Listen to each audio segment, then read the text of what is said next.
What is going on, everyone? Welcome back. And we are going to talk a little bit about Colombia today, one of my favorite travel destinations. And I've actually spent a lot of time in Colombia. So it's not just a travel destination, but it's actually a place that I go and it's my second home. That's what I call it. So we're going to talk a little bit about that today. I want to focus on Cartagena, Colombia. On my last trip, let's see. This was actually it was about a year ago, over a year ago. I went to Bora Bora, Colombia, so an island in right off the coast there in Cartagena. So I want to tell you guys, just kind of give you guys a information when it comes to if you are in Cartagena, where you should think about going as far as like an excursion. Okay, so that's what we'll talk about today. And I'll wait for a few more people to get in the room. This is brand new as far as doing live streams and really promoting this channel again. I haven't been doing this for a while, so I'm going to get back into it. And I'm making a commitment on this channel to post weekly as well as to do live streams, do more live streams on this channel. So that's going to be the focus. Now, what we're going to focus on. The name of the channel is Travel Explore Click. And I'm just kind of explaining to you this whole reason for the title and all of that. As you guys come in, if you can do me a favor before we get started, hit that like button. It does help bring more people into the room. And then also let me know where you're watching me from. That's always important. I like to see if you guys are watching me in the U.S. or you're watching me in other countries. I just find that fascinating. So when it comes to the name of the channel, Travel Explore Click, initially when I started the channel, I was focused on how to get to your destination on a budget. Okay, so the travel aspect, how to get to that destination. And I found that when I first started traveling, it was very hard to travel because it was so expensive, really expensive. And so I couldn't afford it. And the first place that I ever traveled to, and we're talking like a solo travel. Okay. Prior to that, I had gone on a few trips, a few cruises and things like that. But when we're talking about a solo trip, my first trip was to Puerto Rico. Okay, so I stayed within the U.S. I was still a little apprehensive about traveling outside of the country. The only time that I had been outside of the country was on a cruise, and I live in Southern California, so cruises are very easy to do in Southern California, especially if you live near Long Beach or you live near one of the ports, because you just jump on a boat there, or I guess they call them a ship, and then you take it out to Colombia. So there used to, or Colombia, I'm sorry, to Mexico. And there used to be a lot of these little trips that you can go on. And so that was the only time that I'd been outside of the U.S. And so Puerto Rico was the first time that I did like a solo trip. And it was actually a trip where I flew into another area. And it's a territory, U.S. territory, so it's not a state, but it's a territory. It is, in my opinion, Puerto Rico's a lot different than being in the U.S., so it was kind of, I did have a little bit of culture shock when I went to Puerto Rico for the first time. But Colombia, I've been going to Colombia since 2009. That was the first time that I went to Colombia. That was the first time that I actually flew outside of the U.S., flew into another country, okay? And I just fell in love with it. The first place that we went to was Bogota. And it was me and a couple of buddies. We stayed in Bogota for a couple of days. And then from there, then we flew to Cartagena. So Cartagena is one of the first places that I've actually traveled to outside of the U.S. So it was Bogota and Cartagena. Okay. And I really like Cartagena. It's a really nice place. If you are traveling to Colombia for the first time, Cartagena is probably the best place to go in Colombia if it's your first trip. And the reason that I say that is because Cartagena, there's a lot to do there. And it's not that hard to navigate. when it comes to Cartagena. Cartagena is really not that big as far as the tourist areas. It's not that big. So if you go to Cartagena, you can do a lot there. So if you're going on a trip, it makes sense. Now, if you're going more for long term, let's say you're staying in Colombia for a month or 2 months, I would recommend, if you want to stay on the coast, I would recommend Barranquilla. Barranquilla is nice because it's still, you get the coastal vibe. You can, you have, Barranquilla doesn't really, I didn't really find a nice beach in Barranquilla, but in Puerto Colombia, right nearby, it's about 45-minute drive. There's a nice beach there, so you can get that kind of beach feel, beach vibe. But it's a, in my opinion, it's a pretty major city. Like, you can stay in Barranquilla. You have all the amenities that you would have in the U.S., malls and everything. So, and the food is really, really good in Barranquilla. The food is also good in Cartagena, but Cartagena is a very small area that you're going to be in, because like comparing Barranquilla to Cartagena, you can stay in Boca Grande area. You can stay near the beach. And that's kind of the tourist area. Most people will stay there if you're there as a tourist. But if you're staying long term, I don't really know of any areas outside of Boca Grande.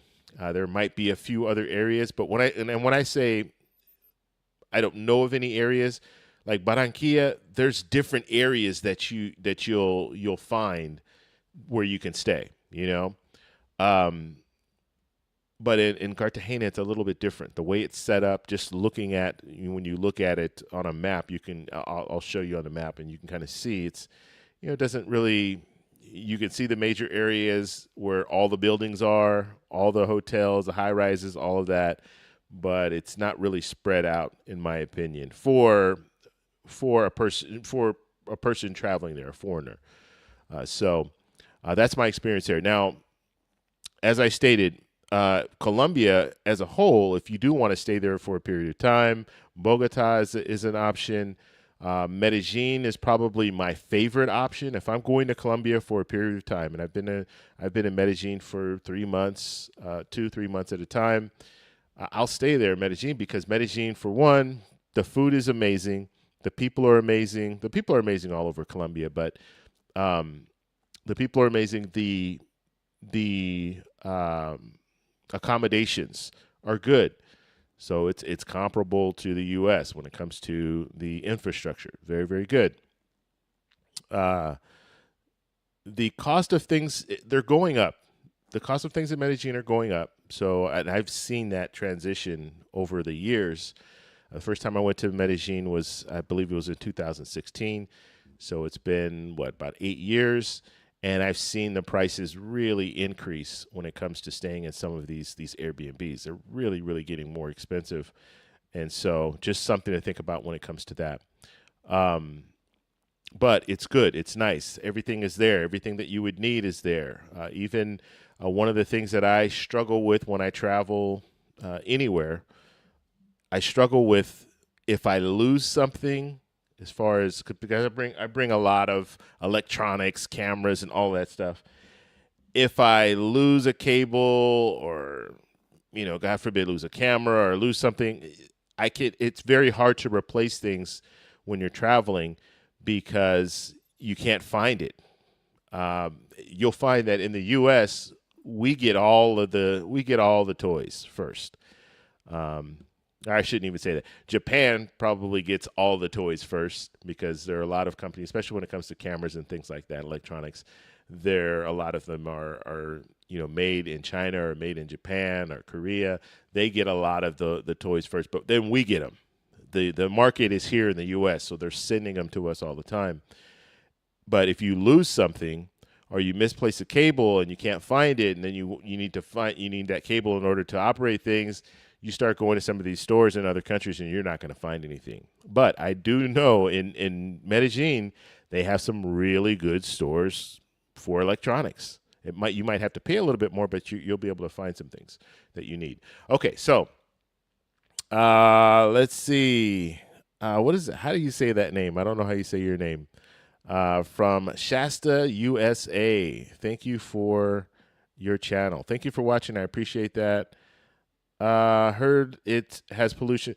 So yes, there. Well, I mean, when you talk about pollution, Medellin is just think of a, it's in a valley, so you have mountains all around. And when you come into Medellin for the first time, when I came into Medellin for the first time, I'm like, wow, I didn't realize it was so far away from the airport. Airport's up the hill, and then you have to drive on in the hill. So you're driving for like 45 minutes before you get down into Medellin.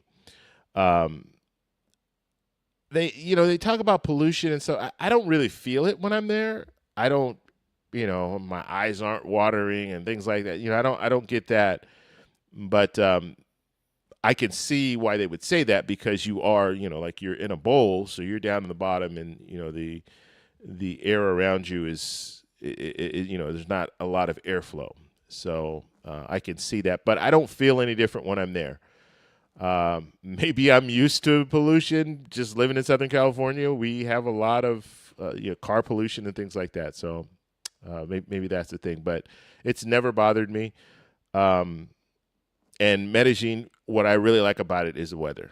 That's if Cartagena and Barranquilla and the coast, I prefer the coast, but it is so hot there. It is really, really hot. So, all right, let's go ahead and get into this. I want to talk a little bit about this. If you guys have any questions, any comments, go ahead and put it in the chat. And also let me know if you're watching. Let me know where you're watching me from.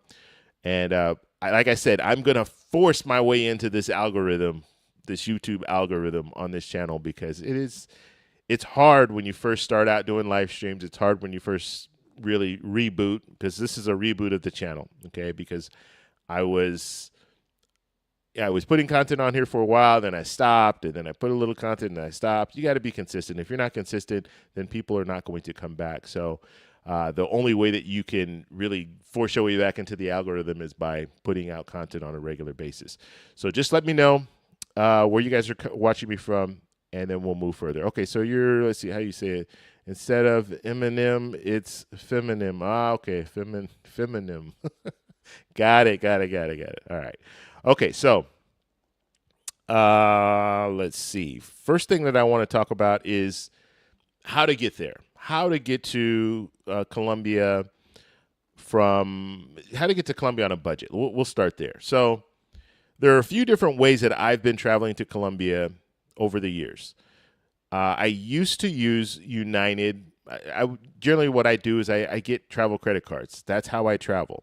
Okay, so and I'm telling you, it is a life changer. If you can manage credit cards, not everyone can, but if you can manage credit cards, you can really come out on top when it comes to travel. And what I do is, and I'll give you an example, the United Explorer. I think the Explorer Business card is the one that I have, but you can get the regular Explorer card. I got that card, and it's a Chase card. Just signed up for it online, got the sign-up bonus. I can't remember what the sign-up bonus was at that time, but it was probably about 50,000 or 60,000 points. And in order to qualify for it, generally 620 or above credit score, you'll most likely be able to qualify for it. So I applied for it, got the card, got the 60,000 bonus points, and that's what the card that I was using for most of my travel to Colombia. Now, because the card is a Chase card, if you get some other cards on top of that, like I have the Chase Sapphire Reserve right now. At the time, I had the Chase Sapphire Preferred, and you can earn points with those cards. And those cards are more universal. So I can take points from my Chase Sapphire Reserve. They partner with United, and I can just transfer those points right over to United, okay? And that's how I was flying. And I usually like to fly business class.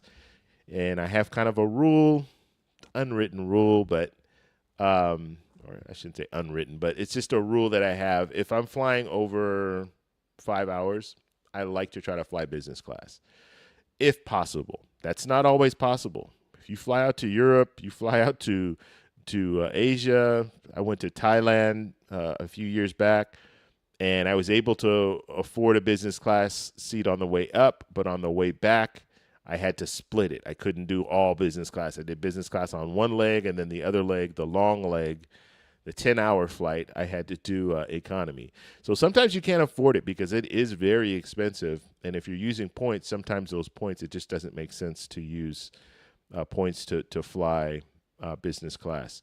But to Colombia, for the most part, I've been able to really get some good deals. Now, that was back, I would say, prior to the pandemic, I was really able to use United points to fly business class. However, after the pandemic, I don't know what happened with United points, but they have just inflated the points up to a point where it's just not even, it's unreasonable. And I'll give you an example. I used to fly one way, business class. I had to use 35,000 points, 35,500 points. Okay. And that might sound like a lot, but like I said, when I got the card initially, I signed up for it and I automatically got, when I signed up for the card, I got, like, let's just say, I'll just say 50,000. So you get 50,000 points. So that's good enough for a business class, one-way flight, and then I'll earn points as I use the card, and then I'll be able to get that return flight. But I would use points, 35,500. That would get me there, business class. Now, if you want to do it economy, I believe it was 20,000 points at the time to fly economy, and so it would be 40,000 round trip economy. But business class is what I did. So 35,000, no problem. On the way back, 35,000, no problem. So it was like 70,000, 71,000 points for me to fly round trip to Colombia. And that is pretty much all you pay. I pay the taxes and fees, which came to about $85. So I'm using points and $85. And so that's what I would do. Now, post-pandemic, things changed. They changed a lot. And now the points, it's like 90,000 points that you need in order to fly one-way business class. It's just, it's ridiculous. So if I find a good deal with United, I still look. If I find a good deal, then I'll go ahead and go with it. But I haven't been able to find any really good deals to fly to Colombia. So I haven't been using United. What I did start using is I started flying on American Airlines. And I know American Airlines is going through some stuff right now, some, drama on the airline. A few stories, negative stories came out about with American Airlines. You guys can look them up. I don't have to talk about them on here. But when it comes to American, they have some pretty good deals right now. They have some flights that go direct to Colombia. And that is actually, in my opinion, it's preferable. I would prefer to fly direct. United doesn't fly direct. United uses travel partners. And so you can book on United, use your points, you can book on United, but you're going to be flying on Copa or you're going to be flying on Avianca. And I don't have any issues with Copa or Avianca, but the only problem is you're probably going to have a stop, and that stop is going to be outside of the U.S., and it's going to be in Panama or in Mexico or somewhere else. And I don't really like to do that because sometimes when you fly to different countries, they make you go through customs in that country. Even though you're not staying, even though you're just catching a connector, they make you go through customs. So that means that you're going to have to go through customs, get your passport stamped, then go back in or go out to get your bags, and then go back through the whole system again, go through security, and then check your bag. And so all of that stuff you have to do again. So I don't like to do that. I would much prefer to just fly direct. So if I'm flying from the U.S., I would like to fly from the U.S. straight to Colombia and not have to have a layover in another country. So that's my preference. Now, I did fly. When did I fly there? I flew to Panama once. I think this was maybe it was last year. I was flying to Colombia, same thing. I was flying on Copa. Copa took me to Panama first, but I didn't have to go through customs, so that was fine. I just went to Panama. I stayed there for, I think that was a quick layover. It was like 55 minutes, jumped on a plane, and then went straight to Colombia. So, okay. So I want to get into what to look for, how to book this excursion. So we'll go ahead. let me see. You know what? Let me show you the video first. A quick video clip. Now I did a whole video on this destination, so I do want you to check that video out. But I will show you the intro just because I want to show you kind of the space. Like I got a drone shot of it so you can see what it looks like. And so I'll show you that. And so let's see here. Let me full screen here. All right. So this is the island, which I don't know if it's technically an island, but it's out there. And so I want to just talk a little bit about this as we're watching it. So let me pull out this a little bit further. Okay, let me go back. All right, so looking at this area right here, and I'm going to mention the VIP section, okay? There's this section here, this section all right here. This is the VIP section. And then you have this little area that comes out here, and I'll show you another video in a minute. But very nice here. You have another section on the other side. That's the regular section. So you need to understand when you're looking this up, and when you're going to book this, you can book the VIP section, and then you can book the regular section. Now, the VIP section is going to have like a live DJ in there. So they have that, and then they have these nice little beds and stuff. And I think the other side also has beds. They have the same kind of setup, but the VIP section has more trees. So you see all the shade. So you can just be there under the shade. You don't have to be in the hot sun, and it is very, very hot. It's very hot out there. So just be aware of that. And then you have this area over here in the left side here where you have a bar, and then you have the DJ, and then you have some other little areas where you can sit and relax and stuff like that. Very, very nice. And then you have the beach right down here. Now the beach, just so you know, you don't have a lot of sand on that beach. Okay, so the water comes all the way up. And so you don't have very many people just out there like laying out on the beach or just relaxing in the sand. Usually everybody's relaxing up top. So be aware of that too. Now, these front beds here, if you see the little beds, you can get those, but I believe you have to let them know that you want to sit there, and it might cost a little bit extra. I'm not sure. We actually sat our bed was right behind it. But the beauty of these beds is even if you sit in that second row, so we were in the second row, you can still see just as good as well, not as good because you don't have any obstructions at all when you're in the front. But the way that they have them staggered. So they'll have a bed up front, and then you'll be staggered. So there's an opening there where you can see through. So that's that. Now they also, and they didn't have this open when we went there, but they do have like hotels, like you can stay there now. So that's another option. I don't know how much they run, but that is an option too. Now they were under construction when we went, but they have now opened them so people can stay there, which would be pretty nice because one of my complaints, and I'll talk about it later, but one of my complaints is the fact that you can't, it just feels like you don't have enough time. Okay, so that's that. Let's see. Okay, yeah, here we are walking in. So this is this inside? Okay, yeah, this is, so I'm giving them the ticket here. This is the regular section. So there's beds, all that's the same, nothing's different. But this is the VIP section. So you go into here, and then you have the DJ, and you have everything inside here. So right off to the right, there's your DJ, and then you have these little areas in here. I think there was like a pool table in there, and here you can sit out here to the right. And so it is nicer. It is nicer. Then you have the beds here.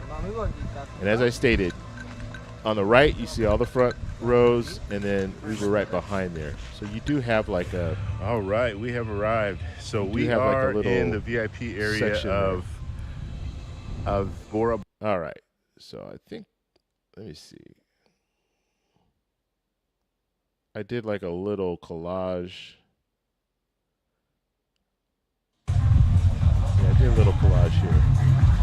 So I'll just show you that collage, and then I'll show you how to get here and how much it costs and all that. So pretty nice setup. And you come down here, you have another little area. You can hang out right here. Kind of like a little bar feel. Got a DJ over there. Really, really nice.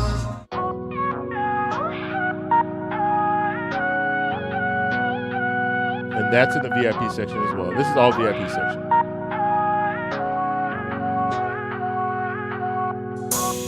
That's where you eat. They do serve you lunch.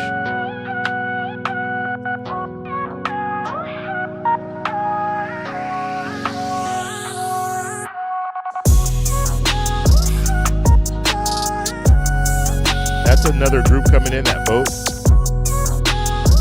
So they have different times that they come in.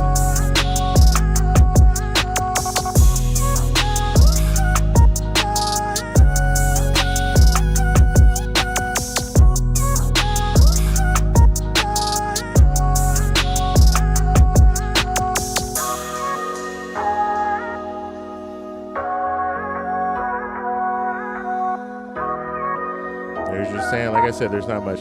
So these are all the people coming in. They're going into that's the regular side there. But everybody comes in through that side.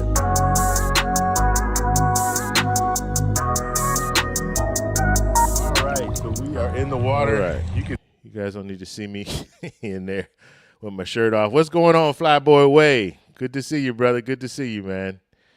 Okay, so I want to get to the actual way that what I'm looking for when it comes to booking these. Okay, so first thing first. I use Viator. This and they have an app, and you can go online. You can go on their website. But Viator is what I use when I travel, and the reason that I like using Viator is because it doesn't matter where you're traveling to. They're all over the world, so you can look them up. I just find it better, as far as it's just more convenient just to go to one app or one website and find the information that you need. I don't like to be in a situation where I'm trying to, where's that travel? Okay, my camera's gonna go off. Hold on 1 second. I will come right. I need to just get another computer. There's no way. I'm going to have to look it up.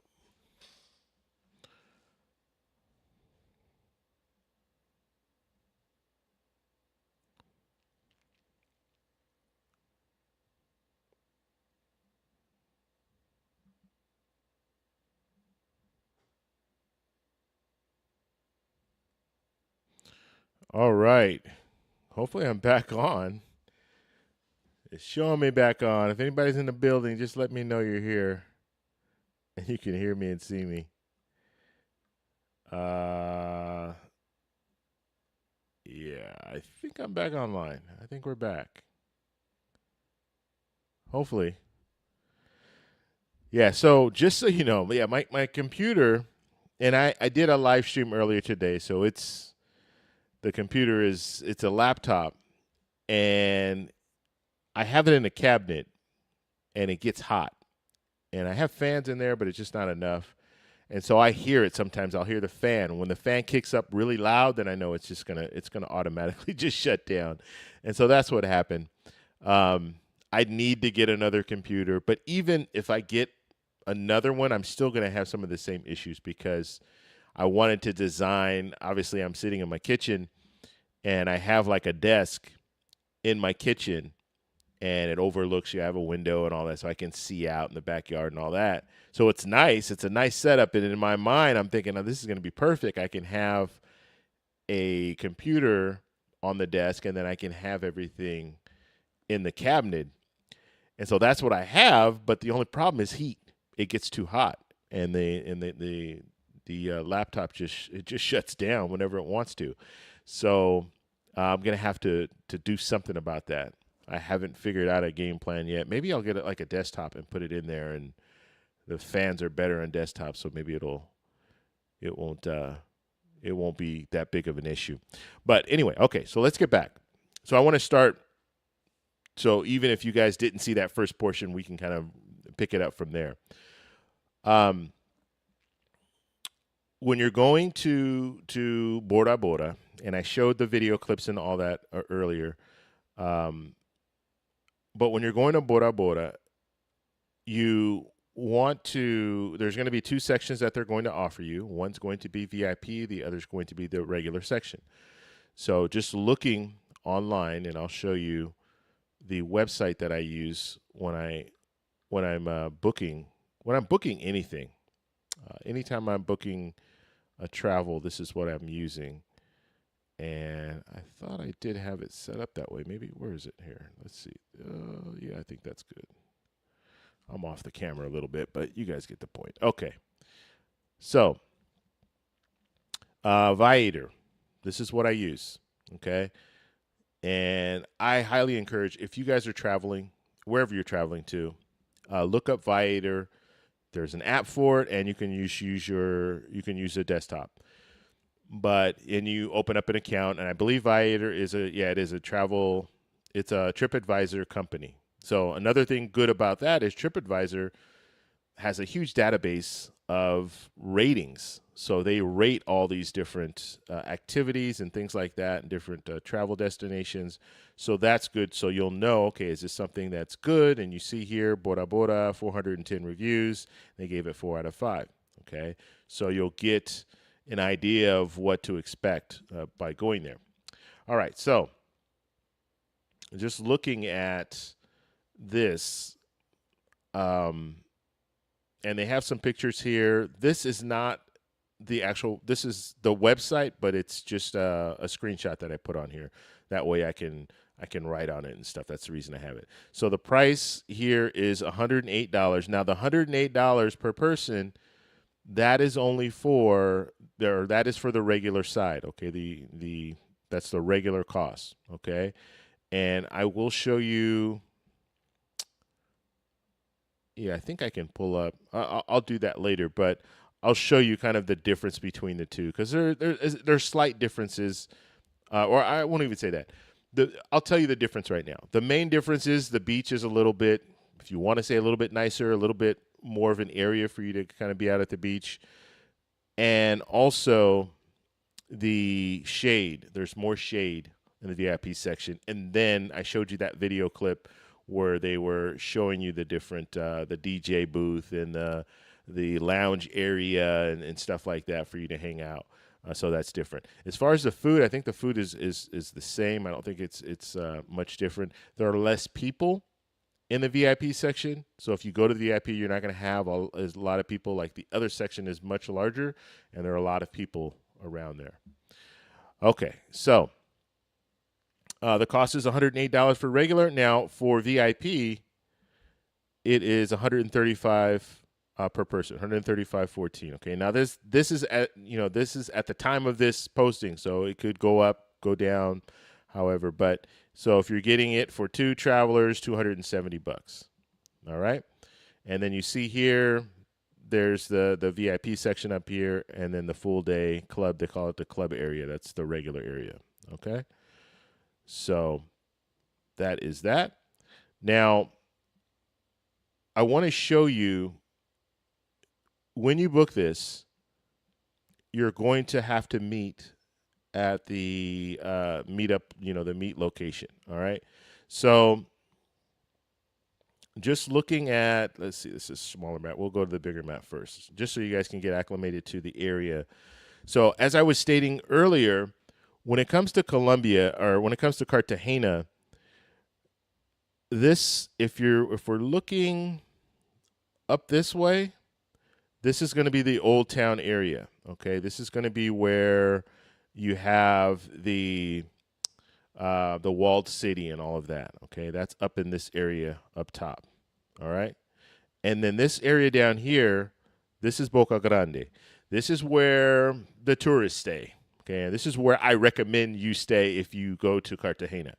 I wouldn't recommend staying anywhere else.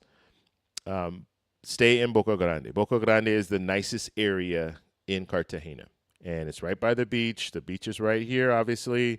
Then you have this back bay here. Even if you stay, and some people, what they'll do is they'll stay in this area here, and you have the bay. It's still very nice, okay? Or you can stay on this side and you have the beach. And they're doing construction on the beach right now, where they're pulling in more sand on the beach. And so I think what they're going to do, I don't know the exact plans, but I've talked to some taxi drivers. Every time I go to Cartagena, I always talk, because they've been doing this for the last 2 years. But every time I go to the taxi drivers, I hit them up and ask them about what the plans are, and so they tell me different things. But the plan is, what I'm hearing the most is what they're planning on doing is they want to have like a malecon, like an area where everyone can go and kind of just hang out and have restaurants and have a nice place to walk and all of that stuff. Nice walking path and everything. They actually have one already on the bay side. So if you come down here, let's see. So you have the naval base right here, and then if you come right here, there's a nice path that you can walk. And I used to walk this every morning. You come all the way down here, and you can just walk all the way around and then turn around and go back. But they have a nice little path to walk there. This area is it's a nice, wealthy area, basically. Okay, so you're gonna have there's a lot of wealth there. There's a lot of high-rise buildings and everything. A lot of high-rise $1 million condos in that area, and I'm talking $1 million, not a million US. So they're very, very. It's a very well-to-do area. Okay, one of the most well-to-do areas in Cartagena. All right, so when I go, just so you guys know where I stay, generally, depending on how long I'm staying, there is in this Plaza Boca Grande Central Comercial. Connected to that is a Hyatt Regency. I love staying at Hyatt property, so I will stay at the Hyatt Regency, an excellent hotel, excellent. If you're staying there for, I would say, 7 days or less, if you're not staying in an Airbnb, look at the Hyatt Regency. Okay. The only thing with Hyatt Regency, they don't allow guests, so you have to book with them in order to stay. Okay, or book with them. You have to be on the reservation in order to go into the hotel rooms. They will not allow you if you're coming and you don't have a reservation. So just something to think about. A lot of the Airbnbs are the same way in Cartagena. They do not allow guests. Okay, so you have to just be aware of that. I think it's a good thing, because I don't think you should be having people coming up into your Airbnb anyway. Okay, so that's just my opinion on the matter.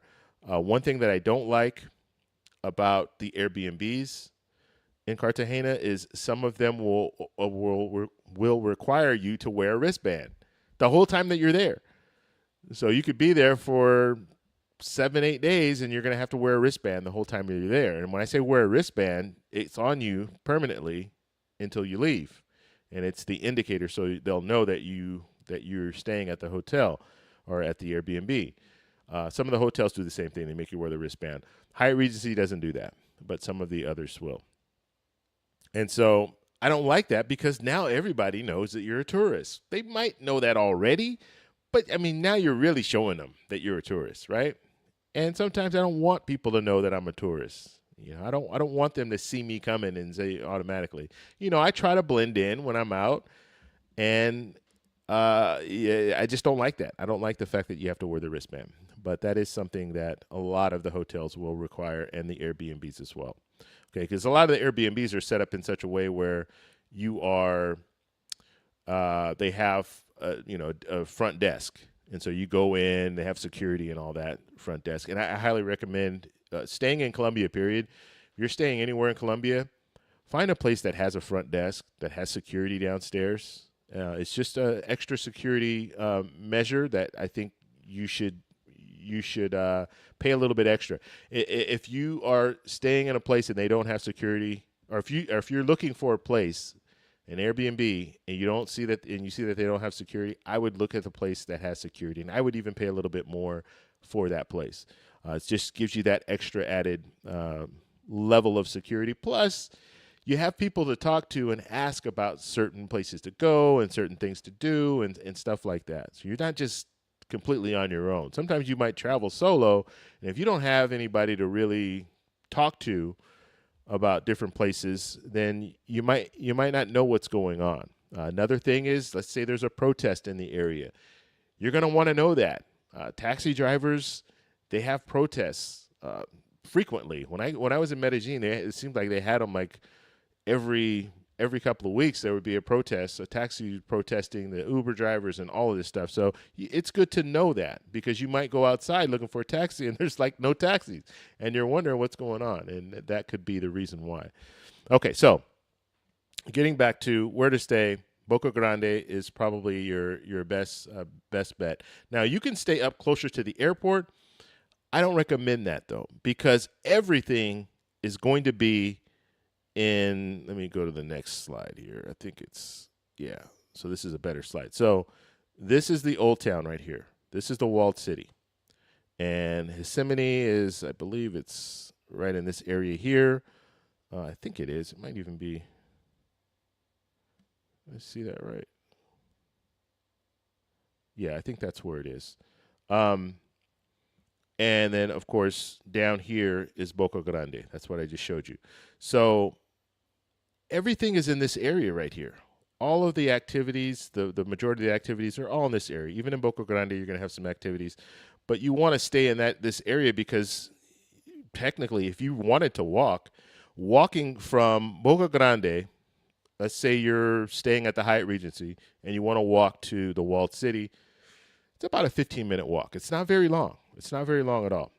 All right, so if you are staying in Boca Grande and you want to catch the boat, the ship that takes you out to Bora Bora, or not, it's not a ship, it's actually a boat, then you can catch it right here, okay? So they're going to have you come early in the morning. I think we got there at like 7:30, or we got there at like 7. They'll start boarding, or they'll bring you in, and you'll have to pay. I can't remember how much it was. It's not very much, maybe $3 or $4, but you have to pay like a fee. So you pay for your ticket, and then you have to pay I can't remember what they call it, the embarkation fee, whatever it is. There's just a little tax that you have to pay. So just be aware of that. It's not, like I said, it's not very expensive. It might be 10,000 pesos or 20,000 pesos or something like that. So you'll catch the boat, and then it will take you out to Bora Bora. Now the trip takes about 45 minutes. About 45 minutes to get there. And the way when you go up, they don't go that fast going up. It's a little choppy, but it's not too bad. On the way back, they're going to go fast. Okay? And so it's going to be pretty choppy. And it could be you could catch some rain too. We caught rain a few times. I've been there. Well, I've been to the islands a few times. I have only been to Bora Bora once, and so I've been to some of the other islands. I didn't like them as well as much as Bora Bora. I think if you are going, that's the place that's worth going. The other places were nice, but they weren't as nice as Bora Bora. So I would pay to go to Bora Bora, and they're all about the same price. Okay, so some of the stuff is self-explanatory. You want to bring swimwear. You're going to a beach. Obviously, you're on an island, so it makes sense to bring some swimwear. I would also say that bring a change of clothes if you want to. You don't have to, but just understand you're going to be there from. Usually gets there around 9 to 9:30. You'll get to the island, and you'll be there until around 2:30, and then they're going to start heading back. So you're probably going to want to bring a change of clothes so you're not sitting in wet clothes the whole time you're there. They do have bathrooms. You can go in there and do all that.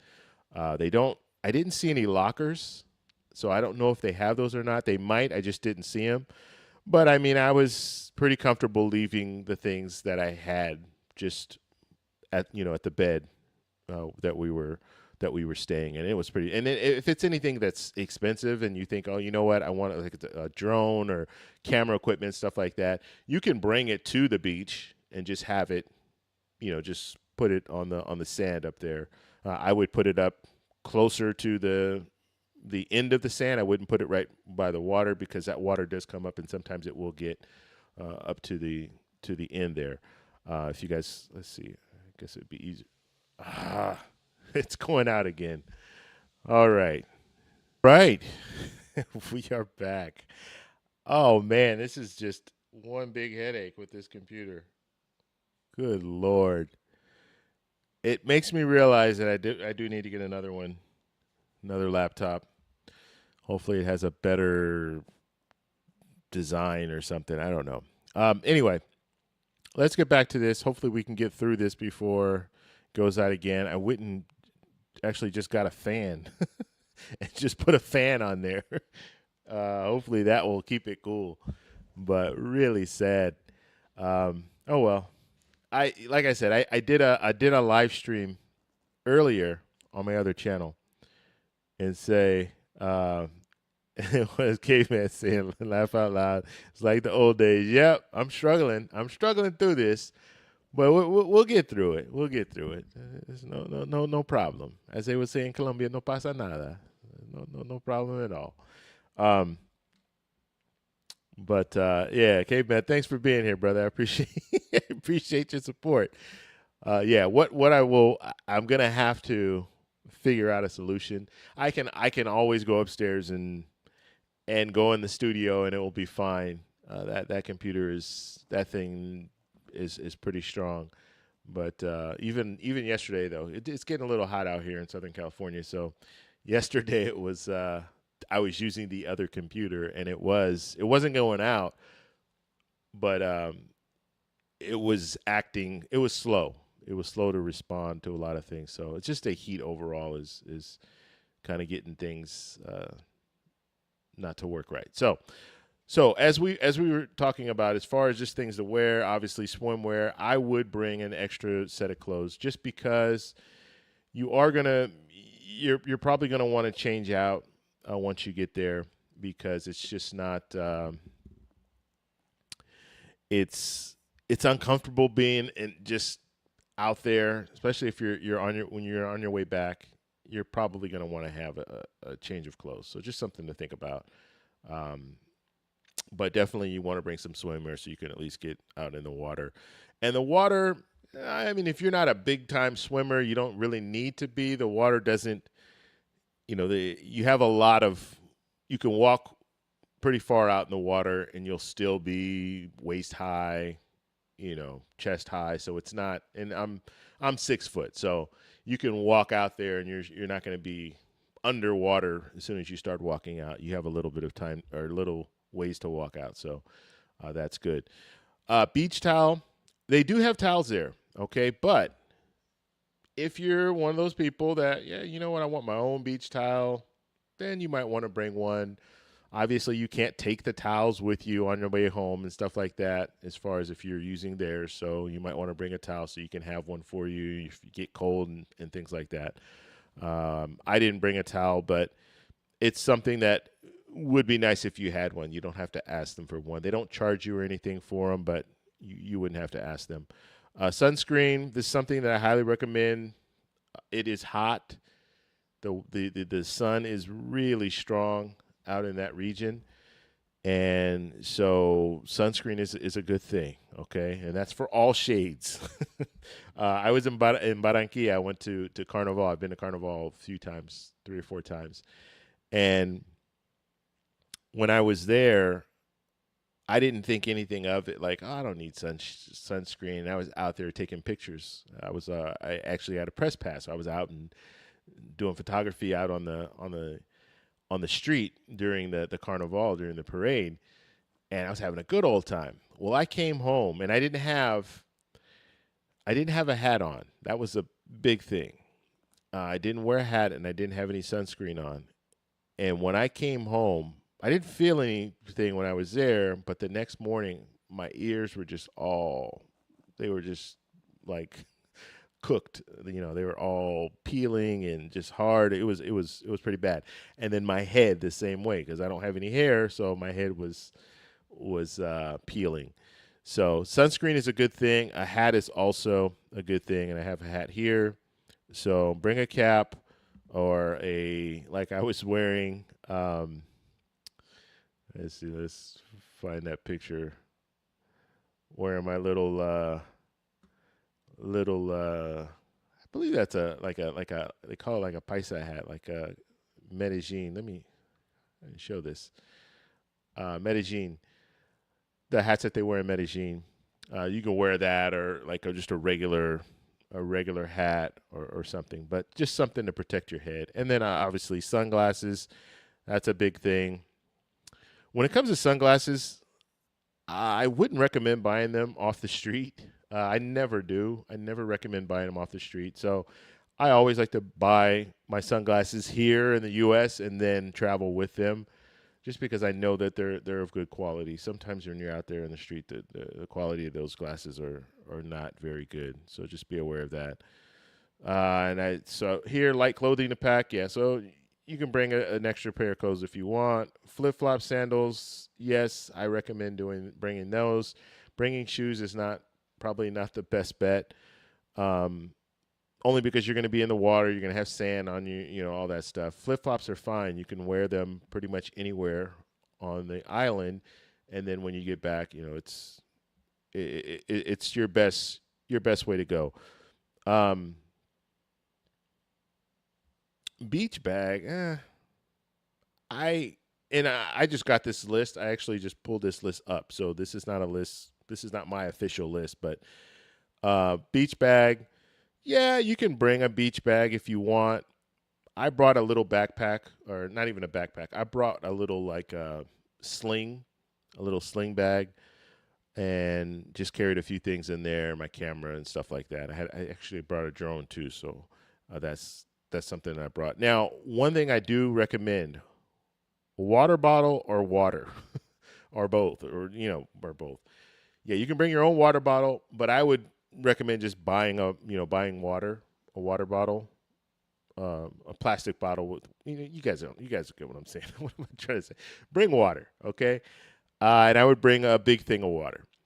And the reason for that is you can get water there, but just have that water. So you'll have it on the boat as well. So on the way up, on the way back, depending on where you're sitting on that boat, you might be sitting in direct sunlight the whole way up or the whole way back. So you just make sure you bring water so you can stay hydrated when you're there. I believe they do have water that you don't have to purchase. They have like a water fountain. I think I saw a water fountain there when I was there. But bringing water is absolutely something that you're gonna want to do. That's the most important thing. Actually, that is the most important thing. Bring water with you. Okay. The other stuff, I would say, obviously the cap, so a hat, sunglasses, sunscreen, and swimwear. Those are the other things that I would highly recommend bringing with you on there. Another thing, camera, smartphone. The thing is, of course, you're going to bring your phone.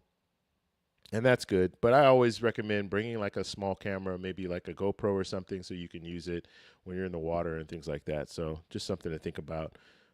And then bring cash and your credit card.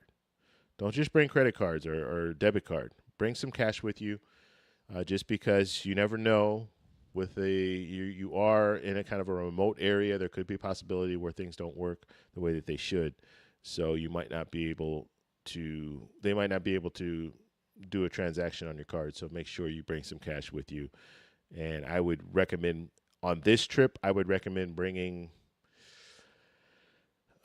you've already paid for your ticket. So realistically, the food and things like that, I would bring at least 100,000, 100,000 pesos, at least that, if not 200,000, just so you know you have enough. Okay.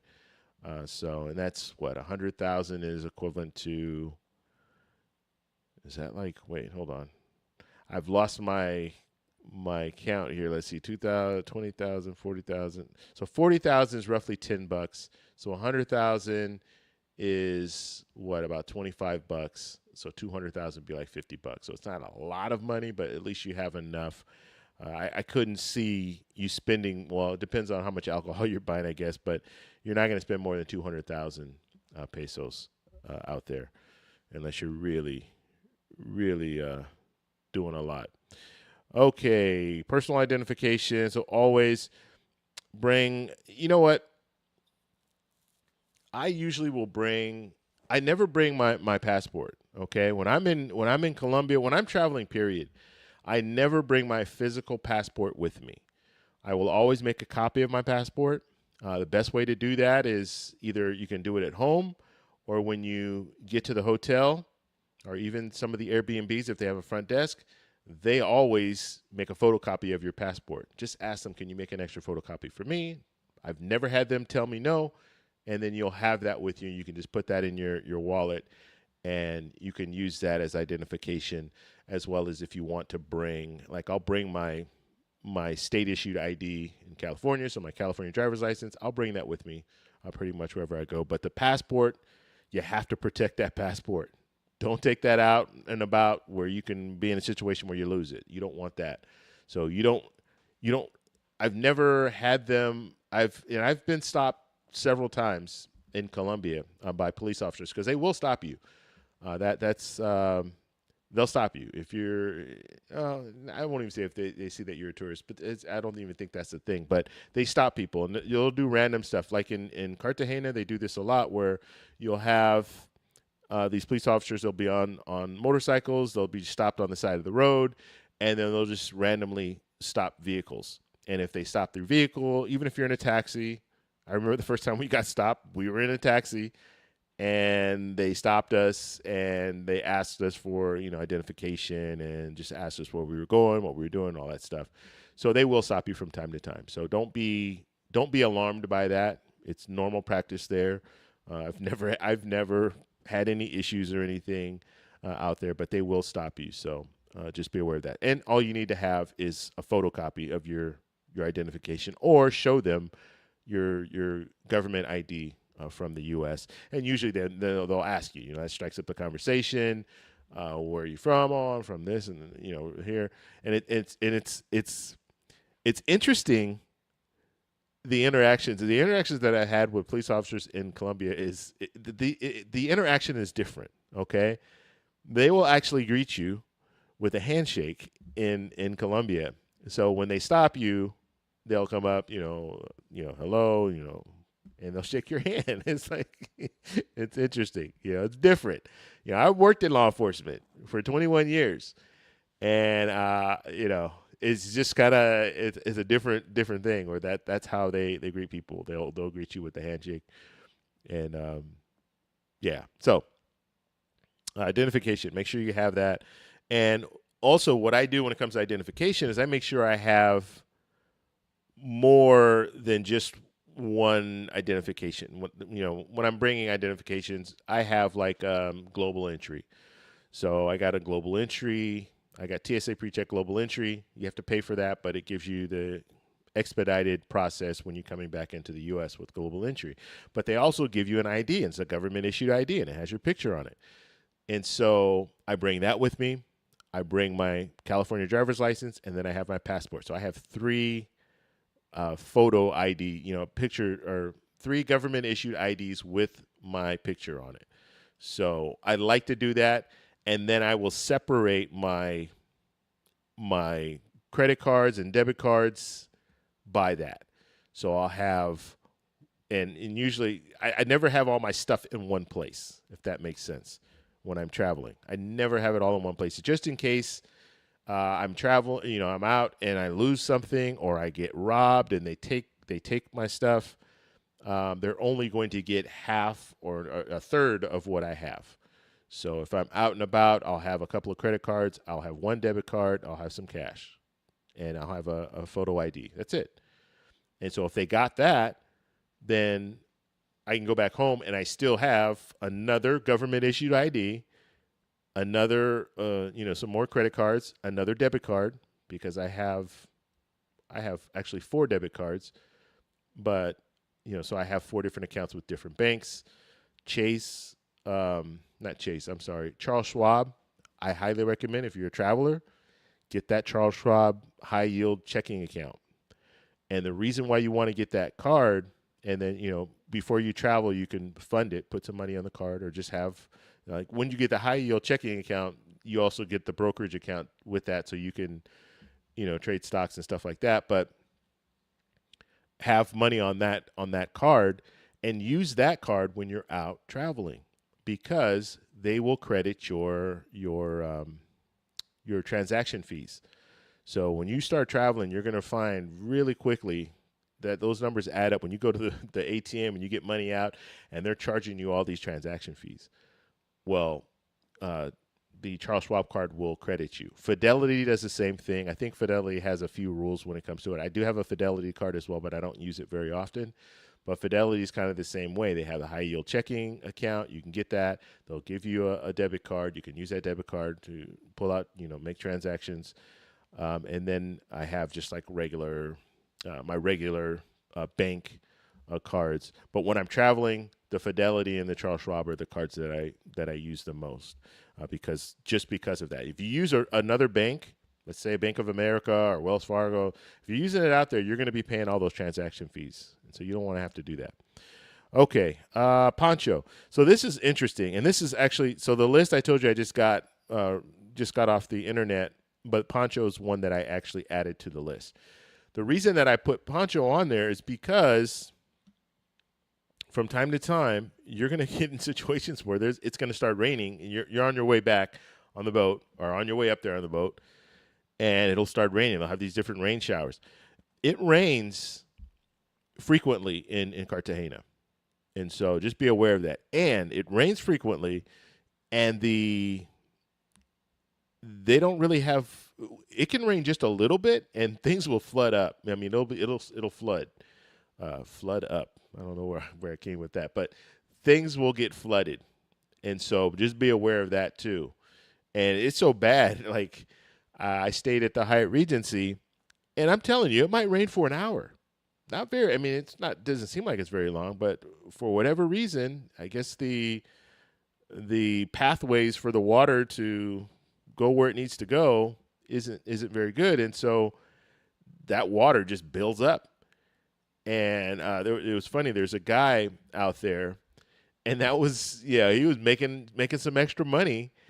And what he would do is he had this little wagon, and the wagon was above the water, and he didn't care about being in the water, so he would just get in the water, and I'm telling you, it would get so high, it would probably be maybe about a foot deep, a little higher than the curb, okay? And so he would just roll that wagon across the street, and people would get in the wagon, and he'd just roll the wagon on the other side. So if people needed to cross the street, that's how they were doing it, and they would give him a little bit of money. And so he's making out in the rain. But it's like and he was when I was in I was in Cartagena. This was last year that I was there. I went with my cousin, and we were there in August, and we stayed. I believe it was like maybe. I think I stayed a total of 10 days. My cousin was there for about 7 of those days, and it flooded at least 3 times that when we were there. I mean, really bad flood where you couldn't even really walk around. You had to like go all the way around just to get out of the water because there was just so much water in the area. So just something to think about. It does rain, so ponchos are good to have on the way back from the tour, because for whatever reason, I've gone on boats a few times going to the islands, and I remember every time that I came back, it was raining for whatever reason. And then also on the way back, you're going to run into what's was I going to say? God, I just lost my thought here. Lost my train of thought. Um, on the way back. Oh, on the way back, they're gonna be flying back. Okay, and the reason for that is because they try to keep you there as long as is possible, so you get the most out of your experience. And so when they're coming back, they're trying to get back before nightfall. And so they're going to be really, really flying to get you back. So you're going to be boom, boom. It's going to be really, really choppy. So if you're a little uncomfortable about that, just be aware that is, yeah, they're just trying to get you back before it gets dark. I don't know if there's some certain guidelines, rules, whatever, that they have to be back before it gets dark. I don't know. But I just know the times that we've come back, or the times that I've gone out there, and then on the way back, generally they're going pretty fast, and it does get pretty choppy. So just be aware of that. And if you're one of those people that's a little uneasy about being on boats and things like that, if you've never been on a boat before, take some Dramamine. Do that before you go, just so you don't get sick. Because the last thing you want to do is get sick, especially on the way up, and then you're going to be sick the whole time that you're there. So just take some Dramamine. Even if you've never been on a boat before, I always recommend you might want to take some Dramamine, because you might get that seasick. You might get seasick that first time, and then after that you'll be fine. But yeah, so that is what I really wanted to talk about here. If you guys have any questions, just put it in the chat and we'll talk about it.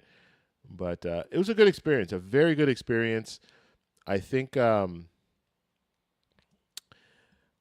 I don't know if I would go again, only because I've already been there. So it's like, it's been there, done that. I do think it's worth it to go. And as I stated, it's like $135 per person. So it's not cheap, but it's worth it. One thing that you're going to find out in Cartagena, the beaches right out there in Boca Grande, they're probably not the nicest beaches. So you're going to want to go somewhere else to kind of have more of a relaxing time. If you go to the beaches in Cartagena, just right there in Boca Grande, you're going to have a lot of vendors trying to sell you things, people, trying to sell you things constantly. You're not going to get that if you're going on one of these excursions. You're not going to have a bunch of people out there trying to sell you things. So that's something else that's good to know. Let me just move and see if there's anything else. I'll show you the food real quick. Actually, let me see. Did I? Just trying to look for I was explaining the two sides there. Let me see. The ocean from where you are. And I have this video, so make sure you guys check this video out, and you'll get a real life experience. These are the arepas. One was camaron. So one was shrimp, camarones, and the other one was like, I want to say it was chicken or something. They weren't very good. Okay, this is another thing. Actually, I didn't even have this on the list, so I'll talk about it. Bring some food. Bring some food if you can, because you might not like the food, or at least the little appetizers, because once you get there, what's going on, Andre? Got Andre giving us a 40,000 COP. So that's Colombian pesos. My buddy Andre lives out there with his wife in Cali, Colombia. So thanks a lot, brother. I appreciate it. And guess what, man?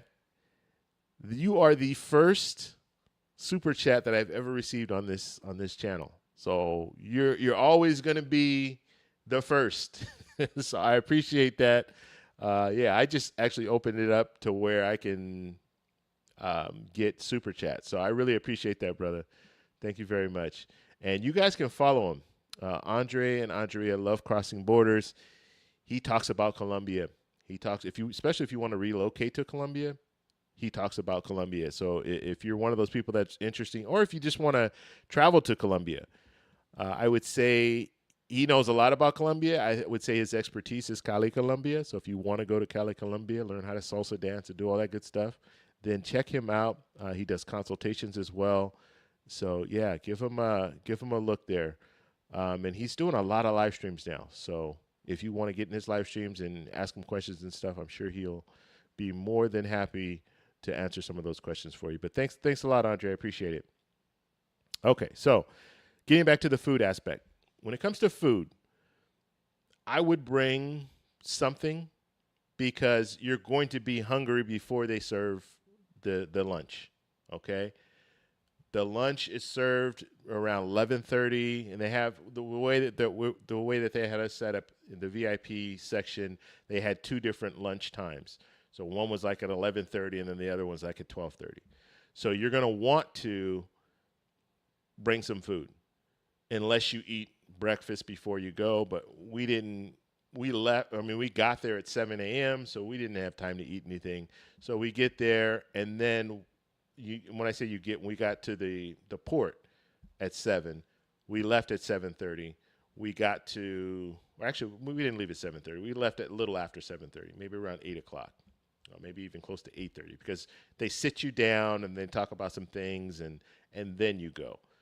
And so I remember getting there between 9 and 9:30, getting to the actual island. So once you're there, then now you're getting a little hungry, and you're not going to eat until around 11:30 or 12:30. And so that's why we got those, but they weren't very good. So I would recommend bringing some food. Now you can bring food. You can't bring alcohol. You can bring water, of course, but you're not allowed to bring alcohol. Obviously, they want to sell you alcohol when you get there, and then no weapons and things like that. That should be self-explanatory.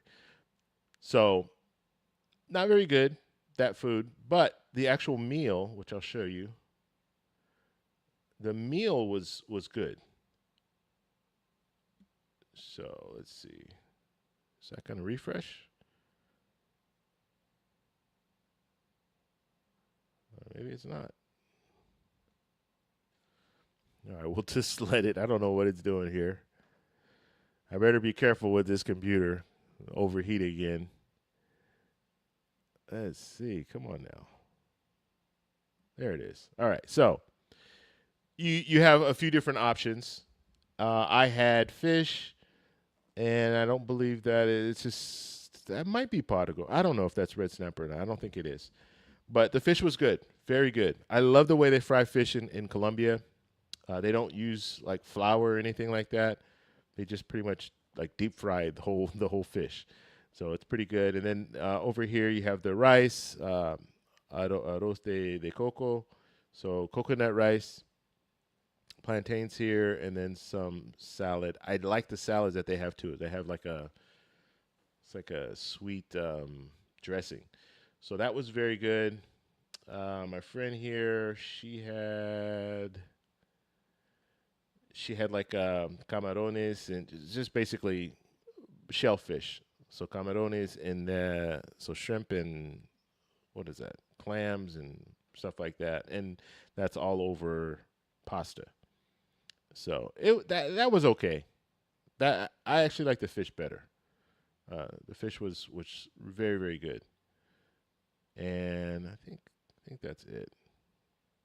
And then I just talk a little bit. But yeah, if you want to check this video out, you can check it out. I have a lot of information about just the whole experience. It was a great experience. It really was. It's really, when it comes to going to Cartagena, you're going to want to do a few things. The first thing you're going to want to do is you're going to want to go to the walled city. You have to go there. It's a good thing to do.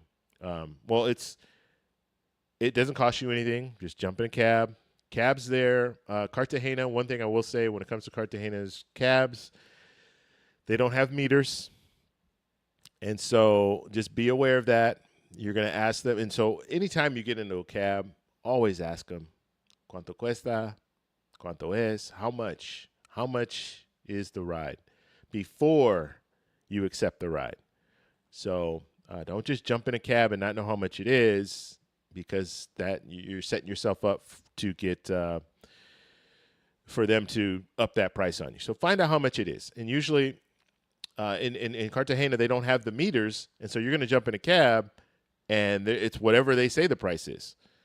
Usually, anytime within, if you're within close proximity to, like if you're in Boca Grande at the Hyatt Regency and you want to go to the walled city, it's like a 5-minute drive, and it's like 10,000 pesos, 10,000, 15,000, depending. Okay. And that's kind of the norm. Now, if you want to go outside of that and you go a little bit further, then it's going to cost you a little bit more. I'd never paid 20,000 pesos for anything. It was always between 10,000. I think during like rush hour, one time I paid 15,000 pesos, like during 5:00. But generally, it was about 10,000 pesos. It wasn't any more because we were doing a lot of stuff in that same area. So, Mr. Gamer 505. I'm up late. It's not late here. I guess it is a little bit late. It's 10:52. But yeah, I stay up late. Especially now that I'm retired. I stay up a little bit later. So yeah, when you go to Cartagena, you want to go to the walled city. That's definitely a place you want to go. You also want to go to one of these islands. I think so. Put that in your budget. Pay a little bit extra. Take an excursion out to one of those islands. There are other places nearby that I recommend, and I'm still working on. I've actually finished the video, but I need to fine tune it. I went to Palenque. That is the first freed slaves in the Americas. Okay, so obviously North America, South America, Central America, the Americas. The first freed slaves were in Palenque. And so we went to Palenque. It's about an hour and a half outside of Cartagena. Very good experience. You can do a tour there. I went on Viator. I was able to get a tour guide to show us around there. I recommend anytime you're going out to places, especially if it's a place that you're not familiar with, get a tour guide. It doesn't cost that much. You can get a tour guide to show you around, and then you'll get that better experience because you'll be able to see everything that they'll be able to explain everything that you're seeing. Do the walled city, do the island, at least one island. Other things, Yosemite is an area, very, very nice, colorful area. A lot of artists in this area. You're going to see a lot of paintings and things like that. They are very, very good. I'm going back to Cartagena and buying some paintings. I'm just trying to figure out the logistics of how to get them back. I know you can roll them up, and that's generally what they do. I wanted to get them already in the wooden frames, but you can't transport them like that. So they have to roll them up, and then you have to buy some frames out here, I guess, or make your own frames if you want to do that. But very, very good artists out there in Yosemite. And it's a nice place to just go and see. A very, very nice, busy area. There are a lot of tourists that are out there, a lot of people out there partying and having a good time. So you want to check that out as well.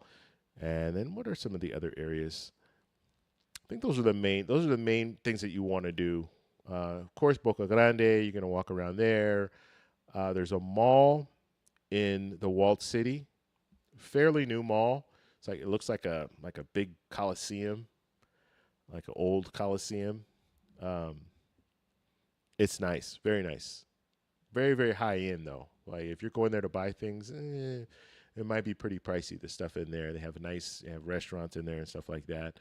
And then of course, if you're in Cartagena, try the different foods that they eat on the coast. And I'll tell you, on the coast, the food is amazing. The food is very good on the coast. I like the food in Colombia is good. The food in Medellin is good. But when I'm looking at traditional Colombian food in Medellin, it's okay, in my opinion. But on the coast, Colombian food on the coast, traditional Colombian food on the coast it's very good. It's more the Caribbean style food. They have the fried fish. That's very, very common. I love that. I can eat that every day. So red snapper, pargo rojo, eat that. I can eat every day with coconut rice and limonado de coco. So lemonade, coconut lemonade. I can eat that every every day. It is just amazing. But they have that. Then they have different rices like I guess the closest thing I can think to compare it to is kind of like a fried rice in the U.S. They have that in on the coast. Very, very popular. Camarones, so shrimp and things like that. Shrimp, rice, chicken, corn. Not I said corn. Chicken, beef, and pork, and different stuff. They'll just put it all in. It's like a combination fried rice that we would eat out here. It's very similar to that. And then they have this one thing that I didn't think I would like, but I absolutely loved it. And every time I go now, I'm looking for this meal. Um, and I'll explain it before I tell you what it is. So I was in Barranquilla. We went to Carnival, and I was with Maya Afro Gajira. She's a YouTuber, and we were hanging out. And she was like, "Hey, I have some friends in the south side, south area of Barranquilla." Now, the south area of Barranquilla is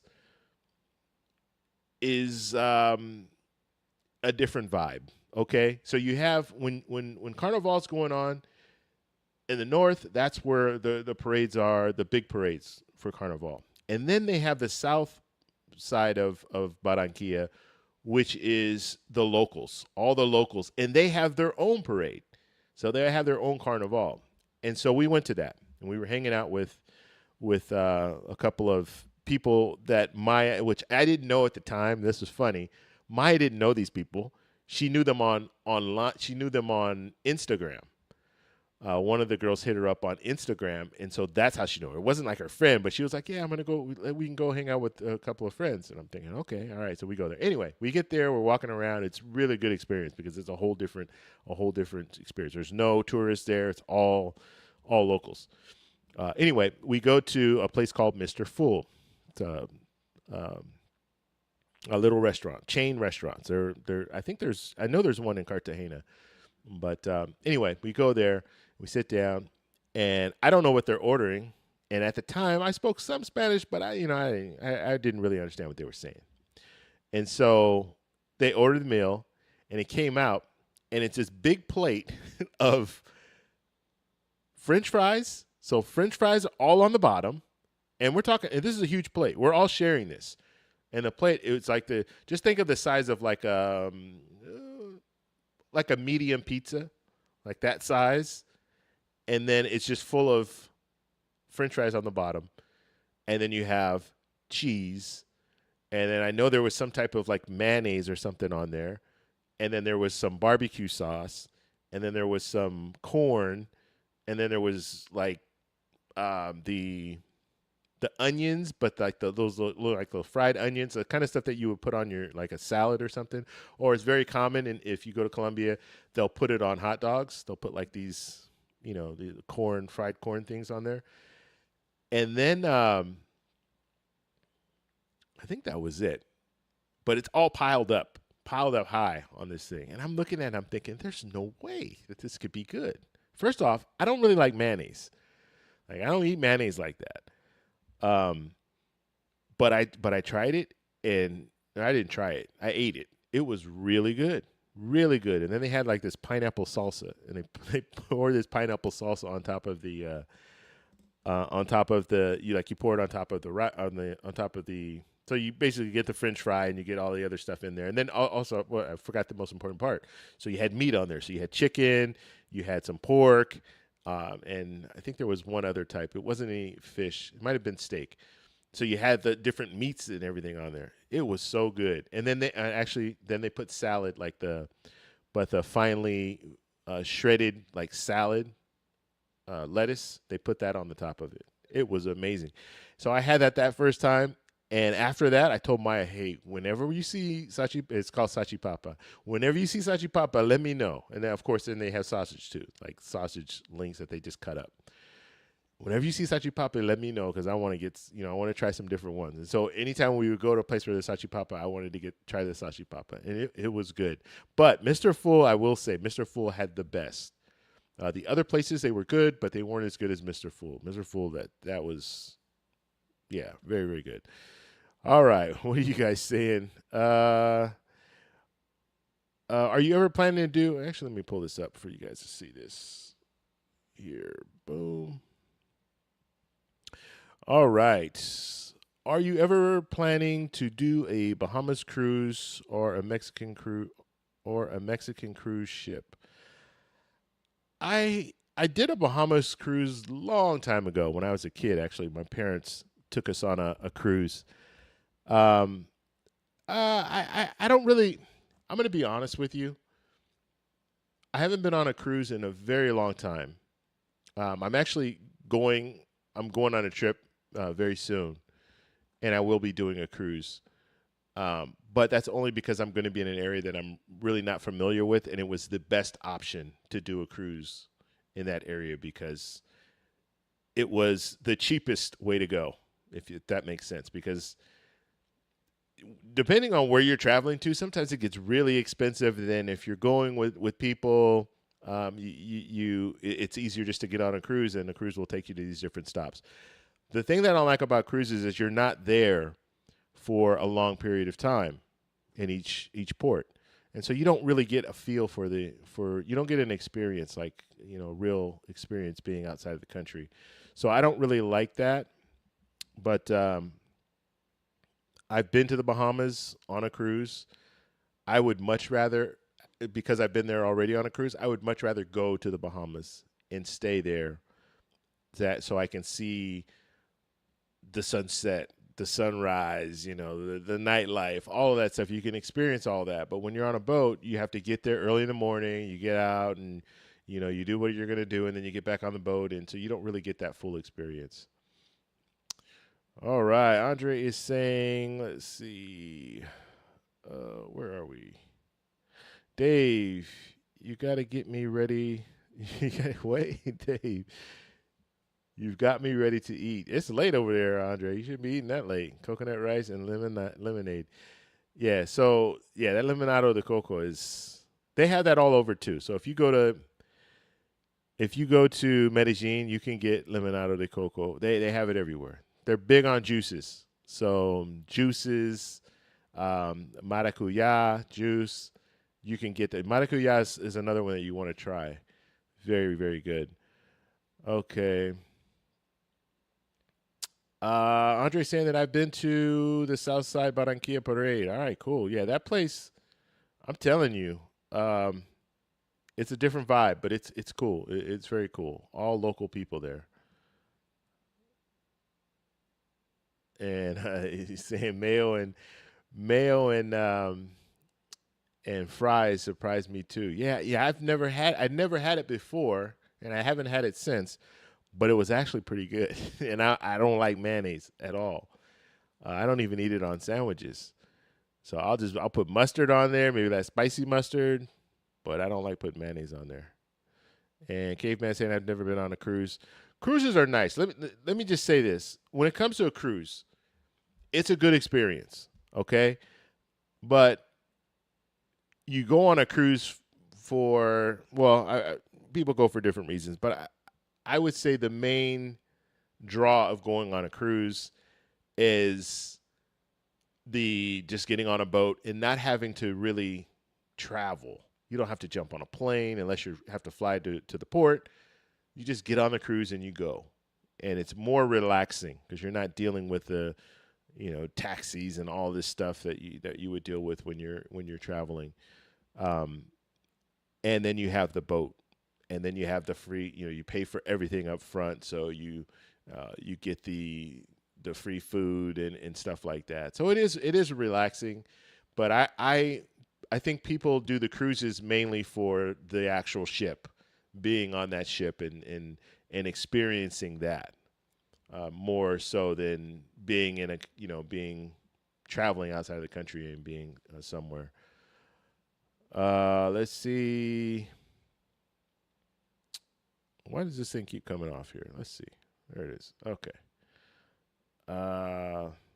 Lost my place. All right. Mr. Gamer says, I love being on a cruise because food.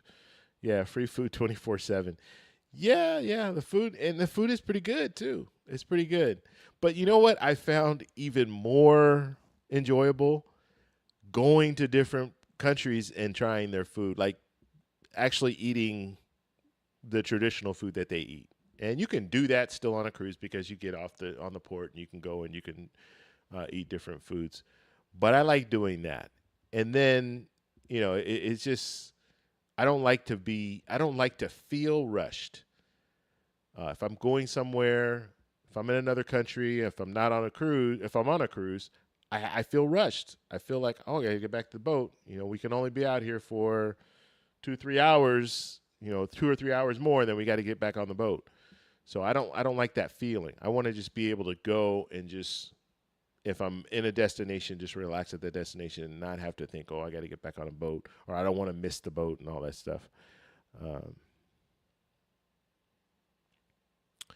Yeah, and Caveman saying, yeah, I want to go on one, and they're good. It's good to experience. I would absolutely recommend going on a cruise to experience it, and but I prefer doing the flying into countries and being there. Now, it's a little different for me now because I'm able to I'm retired now, so I have the time to go and spend significant amounts of time in different places. And so it's different. But if you do want to do a trip and you want to hit a few different destinations, then a cruise might be your best option because you jump on that boat, 7-day cruise, and they take you to 3 or 4 different spots, or even 5 spots, depending on the cruise route that you go on. That's good. Now you can say, yes, I've been here, I've been there, I've been here, I've been there. But if you do have time, I really prefer just getting on that boat. Or getting on that boat. I really prefer getting on that plane, flying to that area, that destination, and then just hanging out there, meeting the people, getting to know the people. I really like that. All right, guys. So we're going to go ahead and go. I appreciate you guys for sticking through this. I know this wasn't the best live stream in the world just because of mainly because of the issues. A lot of issues. I don't know. My computer just doesn't want to work.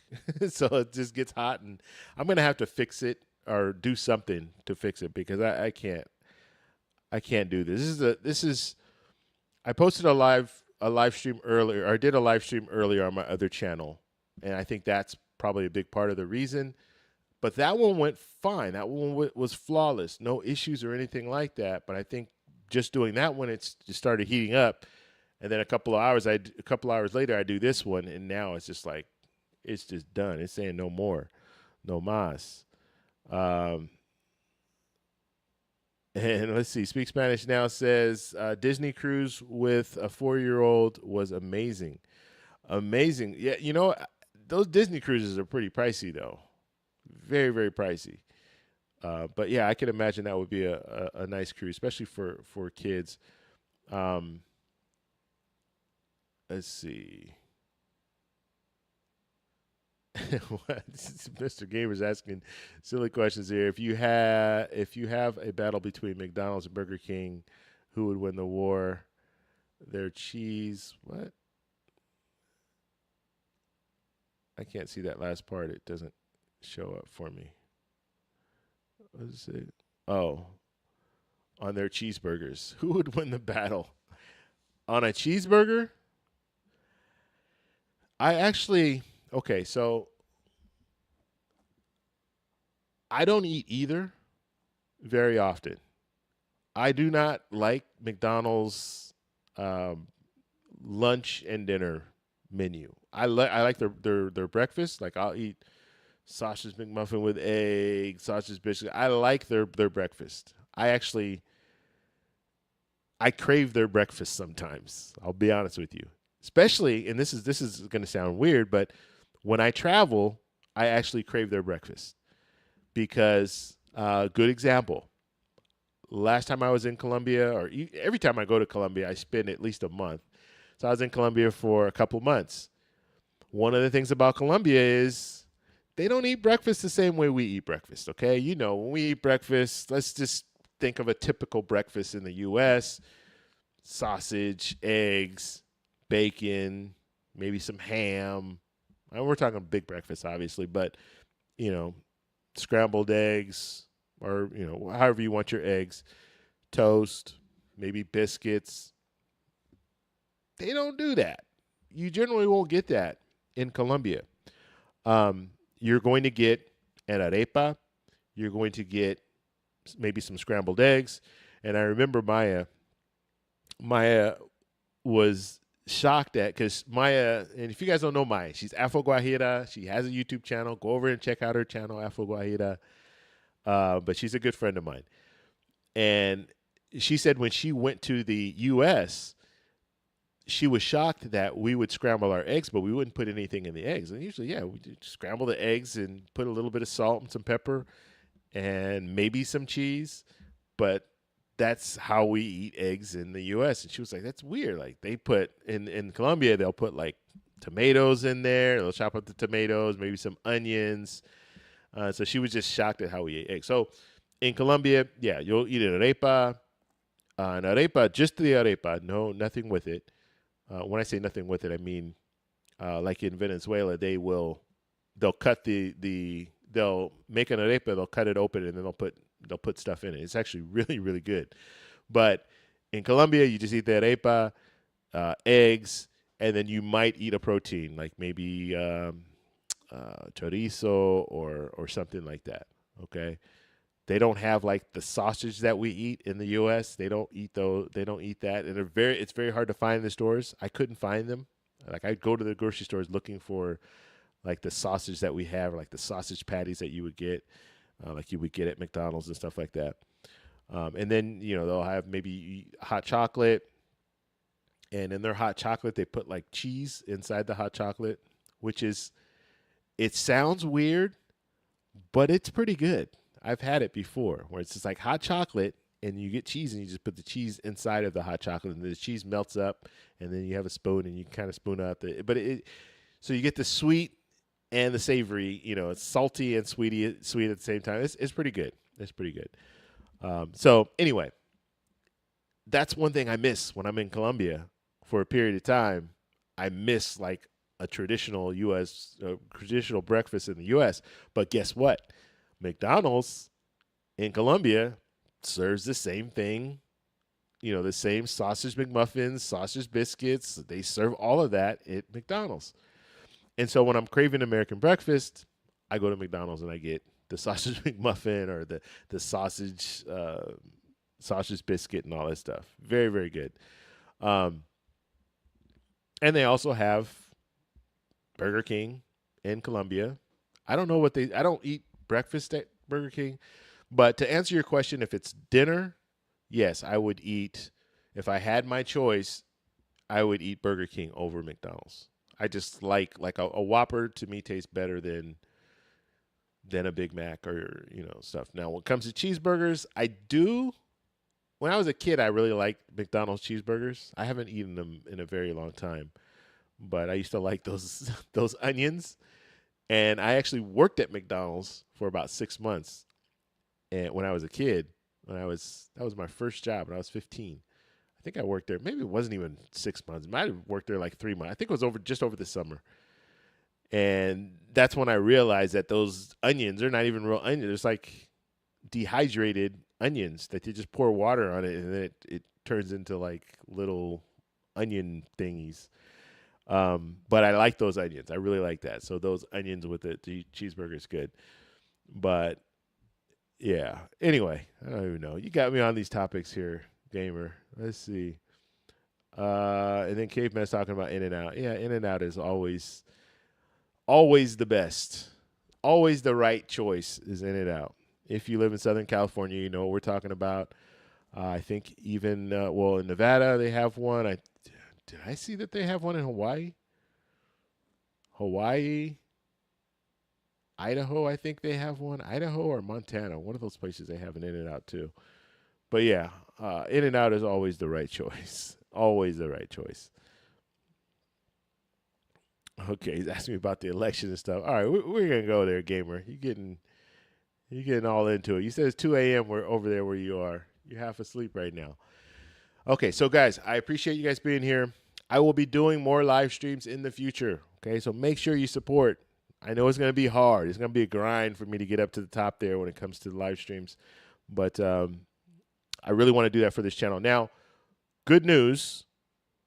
I will be going on vacation. I'm starting my, what do they call, like, with the artists, the singers and stuff. They're starting their tour, their worldwide tour, whatever. So I'm starting my tour.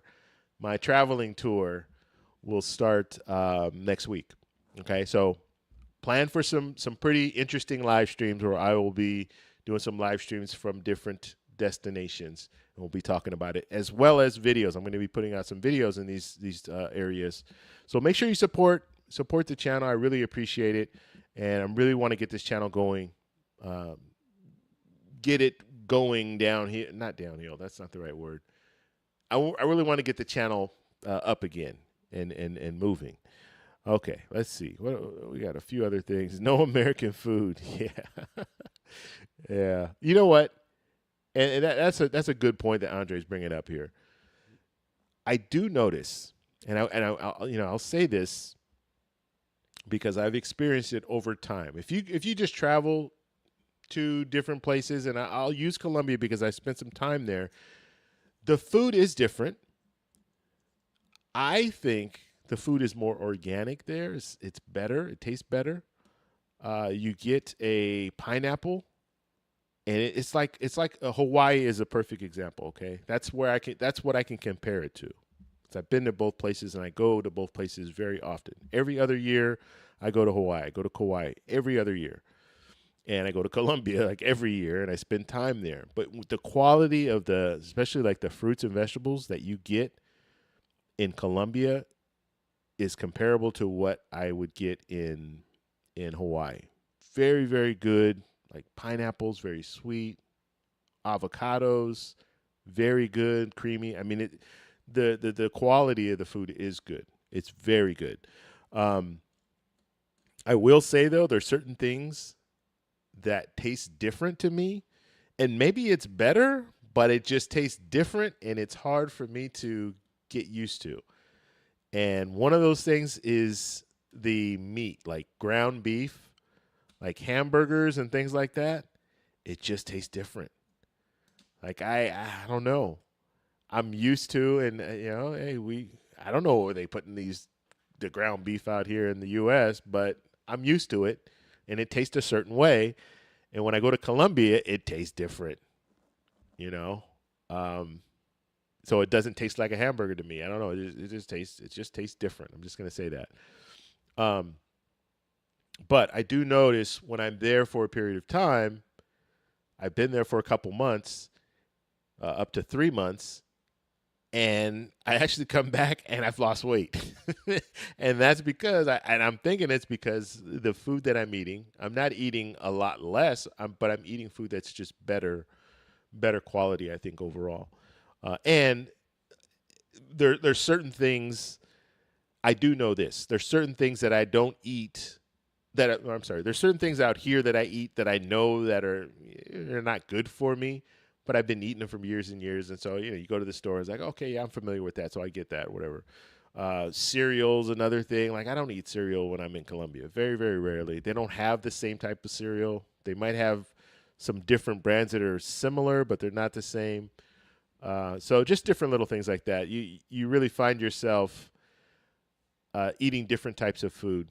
And I can definitely vouch for, like, the fruits and the vegetables and stuff are much better, much cheaper, and they're much better. They taste much better. Let's see. Caveman saying that In-N-Out or that ATL, and I always want In-N-Out, or in ATL, and I always want In-N-Out. Okay, yeah. No In-N-Out there in ATL. All right, guys. So as I stated, just go back to this. I definitely will be putting out content starting next week. So stay tuned for that. And if you guys have questions or anything like that, if you didn't catch the live stream, you have questions, just let me know. And I'm going to start talking more about Colombia because I do really love Colombia. I think it's a hidden gem. It's a place, and like I said, I call it my second home. I can go out there. I can spend 2-3 months at a time. The visa, or the not really the visa, but the requirements out there right now, if you are traveling on a passport, just your passport, you get the instant 90-day. Well, I won't. Let's say you can get the 90-day, the instant 90-day, and then you can do the extension. Now, the reason I'm saying there's no guarantee.